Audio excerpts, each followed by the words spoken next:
మీరు మీ అభిమాన shows and serials TV కన్నా ముందు ఈటీవీ విన్ యాప్లో చూడండి.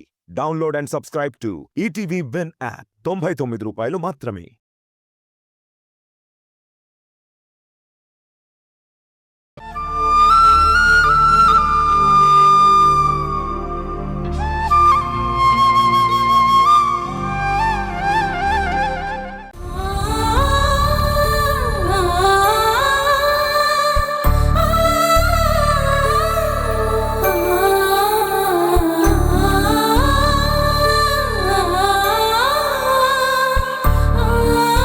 అవునే, ధరణి ఇంటికి వెళ్ళాలని బయలుదేరావు కదా, వెళ్ళావా?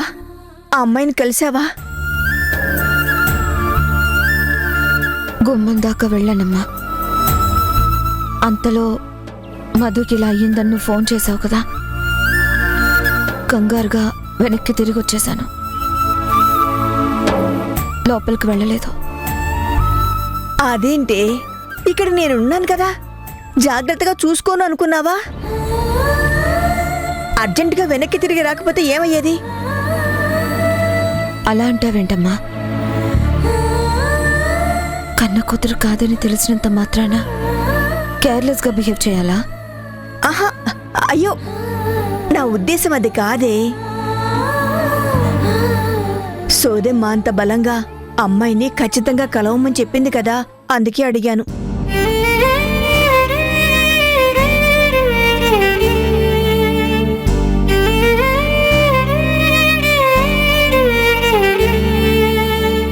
మధుకేమైందో అన్న కంగారులో వచ్చేశాను.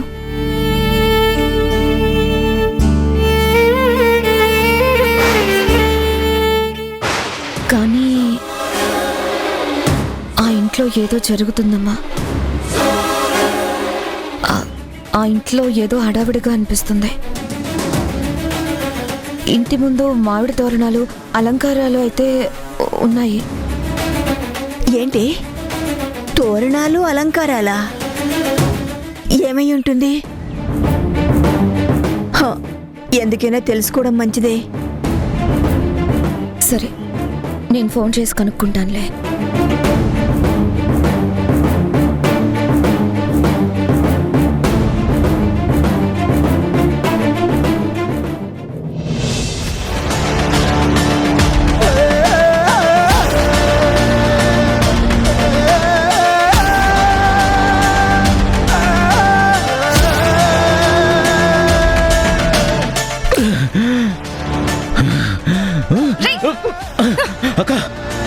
ఇలా తాగితే లివర్ పోయి చస్తావురా. అలాగే నా గుండె కూడా ముక్కలైందక్క. అది నా పిల్లమని ఫిక్స్ అయిపోయా, ఇప్పుడు మిస్ అయిపోయింది. వాడు ఉంగరం తొడుగుతుంటే నా రక్తం ఉడికిపోయింది. వాడి చెయ్యి నరికేయాలనిపించింది. రేయ్, కోపానికి పోయి నీ కొరివి నువ్వే పెట్టుకోకు. ఉంగరమే కదరా తొడిగింది, తాళి కాదుగా. పెళ్లిలోపు పెటాకులు చెయ్యొచ్చు, నేనున్నాను కదరా. ఆ శక్తి సంగతి తేలుస్తాను కదా. తేల్చాలక్క, ఖచ్చితంగా తేల్చాలి. నాకెందుకో వాళ్ళిద్దరి మీద డౌట్ కొడుతుంది. వాళ్ళు యాక్సిడెంటల్ గా వచ్చి ధరణిని సెలెక్ట్ చేసుకోలేదు. బ్యాక్గ్రౌండ్ లో ఏదో ఉంది. ఇప్పుడే తెలుస్తానక్క. వాళ్ళ చూపు ధరణి మీద ఎందుకు పడిందో కక్కిస్తాను. ఆగరా, అదేంటో నాకు తెలుసు. తెలుసా? అవును, కానీ నీ దగ్గర దాచాను. ఏం దాచావు? ఎందుకు దాచావు? నాకు ఈ మధ్య తెలిసింది. ఏంటది? ఆ ధరణి మీ బావ రేణుకల కన్న కూతురు కాదు.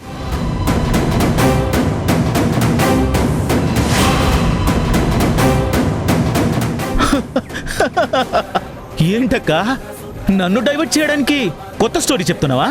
స్టోరీ లేదు, డైవర్షన్ లేదు. నేను చెప్పేది పచ్చి నిజం, నీ మీద ఒట్టు. ఆ శక్తే దాని కొడుకు చెప్తుంటే విన్నాను.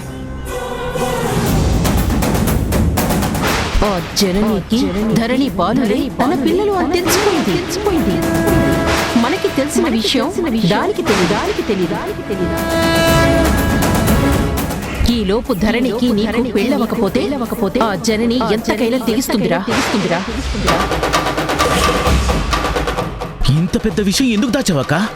నువ్వు తాగొచ్చి ఇంటి ముందు వాగి చస్తావని.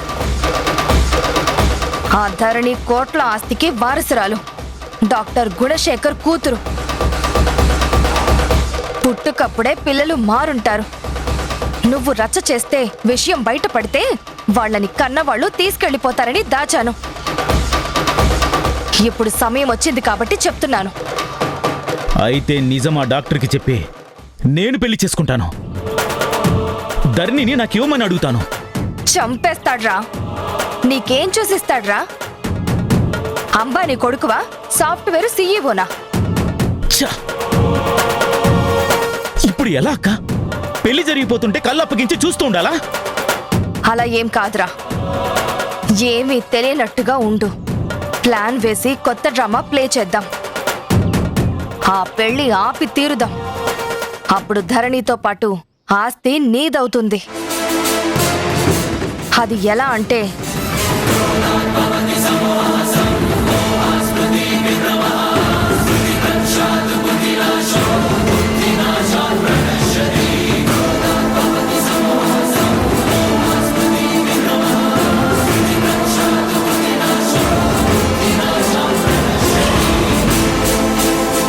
అంతే, వాళ్ళ పెళ్లి పెటాకులవుతుంది.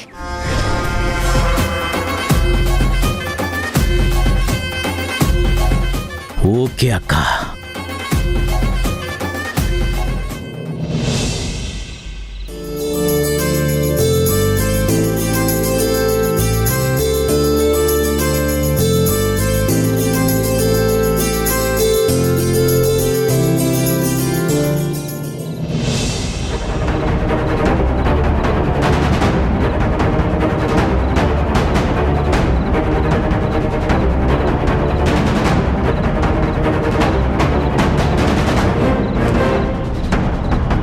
భోజనం అయిందా నాన్న?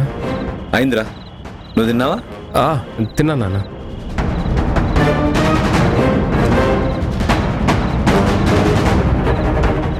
నాన్న, ఏంట్రా? పెళ్ళి అనేది నూరేళ్ల పంట అంటారు కదా, ఆ, అలాంటి వాళ్ళకే కదా ఆటేడు ఈటేడు తరాలు చూడాలంటారు. అవన్నీ గతంలో, ఇప్పుడు సాధ్యం కాదు. పోనీ ఈ జనరేషన్ హిస్టరీ అన్న చూడాలి కదా. ఎందుకురా ఇప్పుడు ఇవన్నీ మాట్లాడుతున్నావు? నీకు పెళ్లి ఆలోచన ఏమైనా వచ్చిందా? వస్తే చెప్పు, ధీరజ్ గారి పెళ్లిలోనే నీ పెళ్లి చేసేద్దాం. నోనో, అలాంటిదేం లేదు. ధీరజ్ పెళ్లి విషయంలోనే మీరు చాలా తొందరపడుతున్నారనిపిస్తుంది. తొందర అంటావేంట్రా? అవతల పంతులు 3 నెలల దాకా ముహూర్తాలు లేవన్నాడు. ఆ ప్రతాప్ కూడా దూరం వెళ్ళాలంటున్నాడు కదా. 3 months వెయిట్ చేస్తే నష్టం ఏంటి? ధరణి వాళ్ళ నాన్న 3 నెలల తర్వాత రావచ్చు కదా. వాళ్ళ పెళ్లి జరిగితే నీకేంటి నష్టం? నాకు కష్టం నష్టం అని కాదు, అమ్మాయి కష్టపడకూడదని, జీవితం నష్టపోకూడదని. ఏం మాట్లాడుతున్నావురా? మీకు ధీరజ్ గురించి పూర్తిగా తెలియదు నాన్న. ఆ అమ్మాయికైనా పూర్తిగా తెలియాలి. వాడు నా కళ్ళ ముందు పుట్టాడు, నేను పెంచాను. నువ్వు వాడి తర్వాత పుట్టిన వాడివి. నీకంటే వాడి గురించి నాకు ఎక్కువ తెలుసు. నిర్ణయం తీసుకున్న తర్వాత మ్యారేజ్ పోస్ట్పోన్ చేసుకోవడం అంటే పరీక్షలు వాయిదా వేసినట్టు కాదు. అయినా నీకు ధీరజ్ మీద ఎందుకు అంత కోపం? చిన్నతనంలో ఏవో తప్పులు చేశాడని జీవితకాలం చేస్తాడా? పెళ్ళైతే వాడి బాధ్యతలు వాడు తెలుసుకుంటాడు. అయినా అమ్మాయి పెళ్ళయ్యాక వచ్చేది మన ఇంటికేగా. ఏమైనా ప్రాబ్లమ్స్ వస్తే మనమంతా లేవా? ఎక్కువగా ఆలోచించి నెగిటివ్ థాట్స్ పెంచుకోకు. నెగిటివ్గా ఆలోచిస్తున్నావు కాబట్టే మొన్న మీ అమ్మతో కోపంగా హార్ష్గా మాట్లాడావు. నువ్వు కాస్త వాళ్ళ వీళ్ళ విషయాల మీద ధ్యాస పెట్టడం మానేసి స్టడీ మీద కాన్సన్ట్రేట్ చేయి. అది కాదు నాన్న. ఇంకేం మాట్లాడుకో, నన్ను డిస్టర్బ్ చేయకు, వెళ్ళు.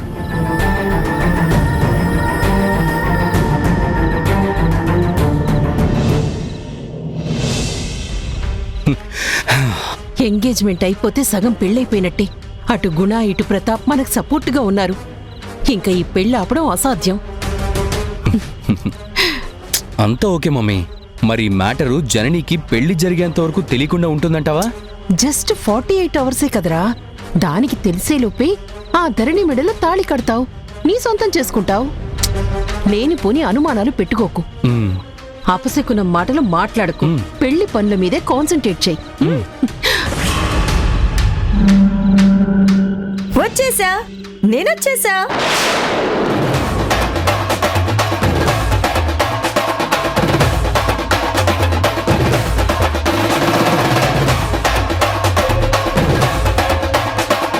ఇది దిగిందేంటి? ఇప్పుడే దిగాల?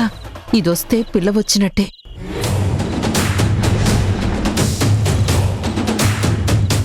సౌమ్య, అవును, ఏంటి పెళ్లి పనుల మీద కాన్సన్ట్రేట్ చేయాలి అంటున్నారు? ఎవరిది పెళ్లి? విన్నావా? పాము చెవులు. పాముకి చెవులుండవు. నీకున్నాయిగా. అది సరే కాని పెళ్ళెవరిదంటే చెప్పలేదు. నాకే. నీకా? అయినా మీ ఆయన శేషి ఉన్నాడుగా. అడ్రస్ లేని మనిషి అయినా నా ఇష్టం. ఆ, ఈ వయసులో పెళ్ళేంటి? కొంపదీసి రూమ్ లో అద్దం ఏమైనా పగిలిపోయిందా? అతిగా మాట్లాడితే దవడ పగులుద్ది. వస్తూనే నా బుర్ర తినకు. వెళ్ళు, వెళ్ళి ఫ్రెష్ అయ్యి రెస్ట్ తీసుకోపో. తర్వాత పెళ్లి గురించి చెప్తాను. వెళ్ళు వెళ్ళు.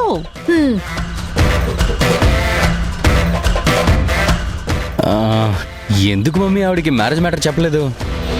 అది అనవసరంగా నాలిక పారేసుకునే మనిషి. నోట్లో నువ్వు గింజ దాచని రకం. ఎక్కడైనా టంగ్ స్లిప్ అవ్వచ్చు. అది ఆ నోట ఈ నోట జననికి చేరొచ్చు. అవును మమ్మీ. వామ్మో, నువ్వు సూపర్ మమ్మీ.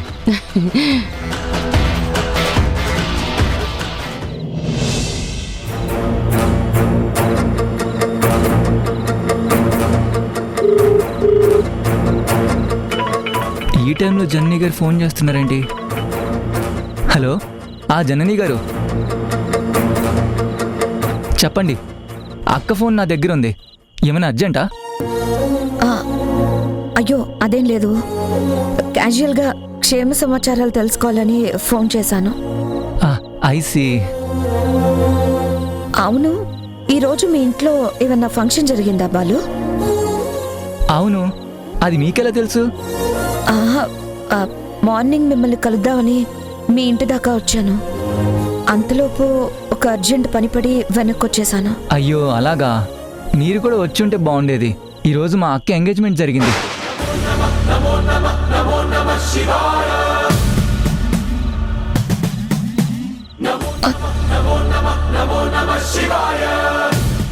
ఏమన్నావు బాలు?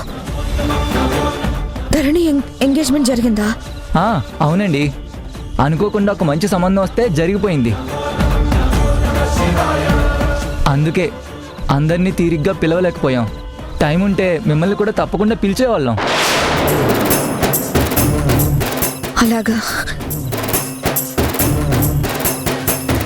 సరే కానీ పెళ్లి కొడుకు ఎవరు? ఎవరా బాలు ఫోన్లో? జనని గారక్క, ఎంగేజ్మెంట్ అయిందంటే పెళ్లి కొడుకు ఎవరని అడుగుతున్నారు.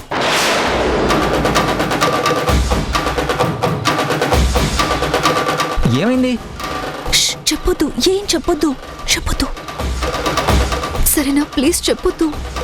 అలాగే, ఒకసారి ఇటీ. చెప్పకు. హలో హలో హలో, వినిపిస్తుందా అండి?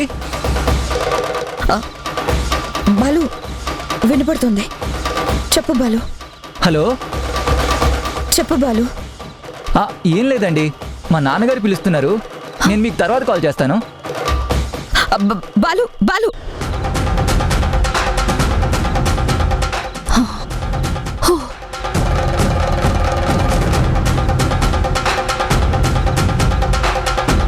ఇందుకేనా సోదమ్మ ఈరోజే వెళ్ళమంది?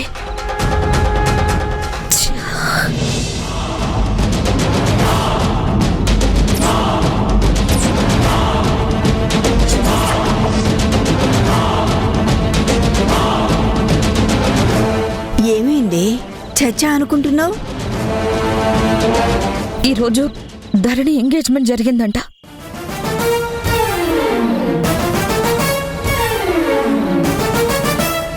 అదేంటి అంత సడన్ గానా?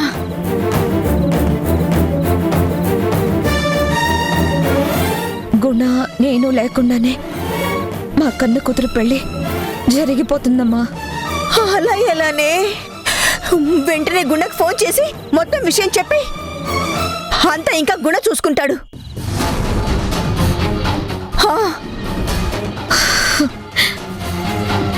నా వల్ల కావడం లేదమ్మా. ధైర్యం చాలడం లేదు. మనసు వెనక్కి లాగుతుంది. ఇప్పుడు చెప్పకపోతే రేపు గుణకి నిజం తెలిస్తే నిన్ను జీవితకాలం క్షమించడే.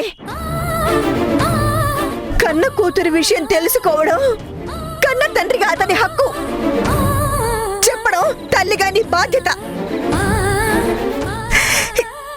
చెప్పకపోతే ఆ తర్వాత నీ కర్మ.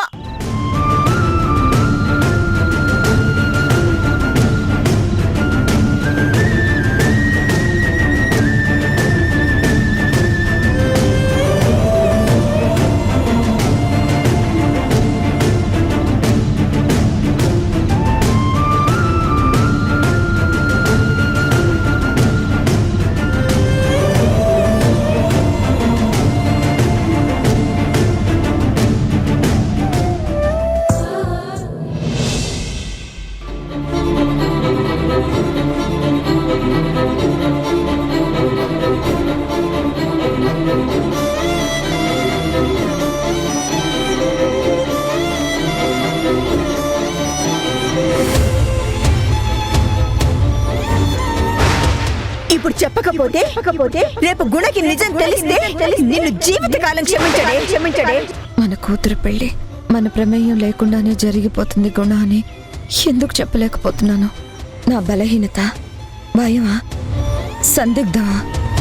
నిజం తెలిసిన రోజున నిజంగానే నన్ను క్షమించడు. మరి అప్పుడు మధు పరిస్థితి ఏంటి?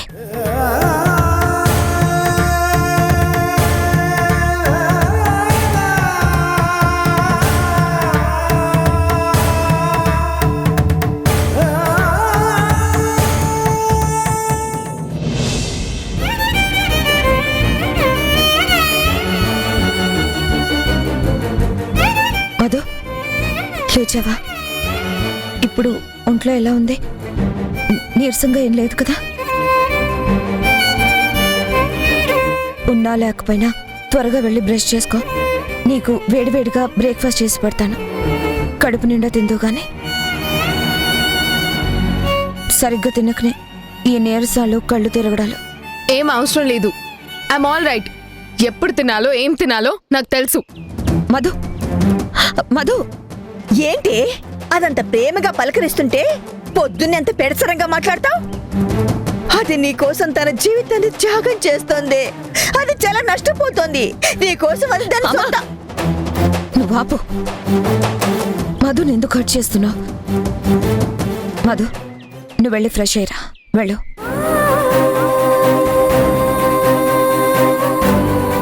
ఏంటమ్మా, నేనమ్మ అనకపోతే దాంతో నిజం చెప్పేస్తావా? అది అసలే మనోవేదనలో ఉంది. ఏం చేయమంటావే? అది కసురుకుంటుంటే గుండె కలుక్కుమంటోంది. నీ ఆవేశమే కానీ దానికేమన్నా అది కొత్త? కాస్త ఓపిక పట్టు. అదే అర్థం చేసుకుంటుంది. అన్నీ సర్దుకుంటాయి. అది చాలా మంచి పిల్లమ్మా. మనసున్న నా కూతురు.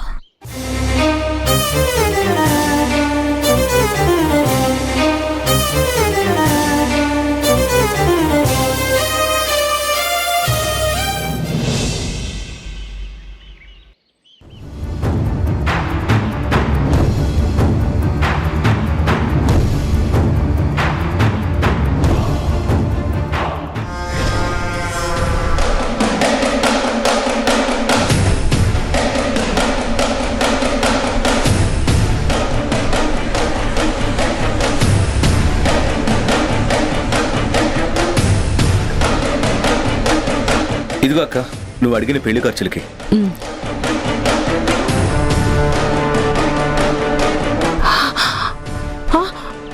అయ్యో, ఇదేంటి తమ్ముడు, అడిగిన దానికన్నా ఎక్కువ ఇచ్చావు. ఉండని అక్క, నువ్వేమైనా చార్టెడ్ అకౌంటెంట్తో లెక్కలేంచావా? అంతా ఇంత అని కరెక్ట్గా చెప్పడానికి ఖర్చులు ఎక్కువ తక్కువ కావచ్చు కదా. నీకు తెలియకుండానే నీ కూతురు నా కోడలైపోతుందిగా. ఇది కట్నం తాలూకా అడ్వాన్స్.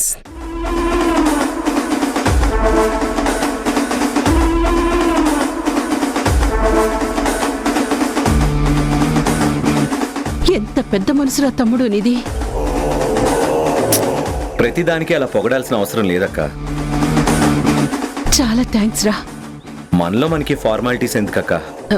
లేదనుకో, కానీ అలవాటైన పదం. నీలాంటి తమ్ముడు నాకు జన్మ జన్మలకి ఉండాలనే దేవుణ్ణి మనస్ఫూర్తిగా కోరుకుంటున్నా. సరేరా, చాలా పెండింగ్ పెళ్లి పనులున్నాయి, అడ్వాన్స్ ఇవ్వాలి. వస్తాను, పదరా. అక్క, ఆ? చాలా ఏళ్ల తర్వాత మన ఇంట్లో శుభకార్యం జరుగుతుంది. మన ఇంట్లో వాళ్ళు, కావాల్సిన వాళ్ళు అందరూ వస్తే బాగుంటుంది.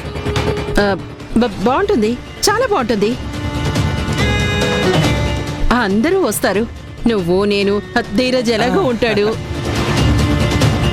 తరుణ్, సౌమ్య, నీ ఫ్రెండ్ శివ, ఇంకా ఎవరైనా ముఖ్యమైన ఫ్రెండ్స్ ఉంటే అందరినీ పిలుద్దాంరా. వాళ్ళంతా ఓకే అక్క. మరి జనని,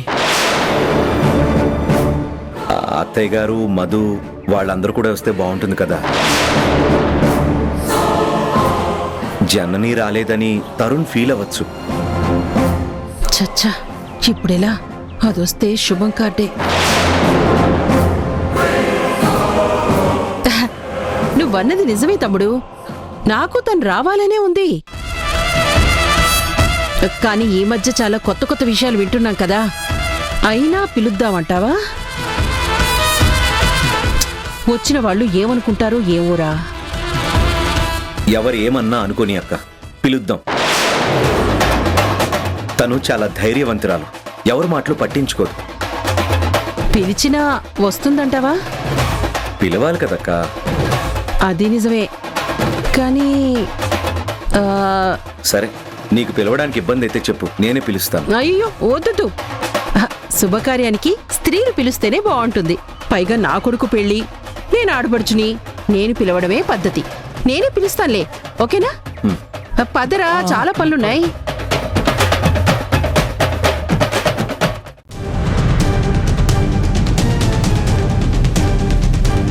అది రాదు, నేను లాక్ చేశాను.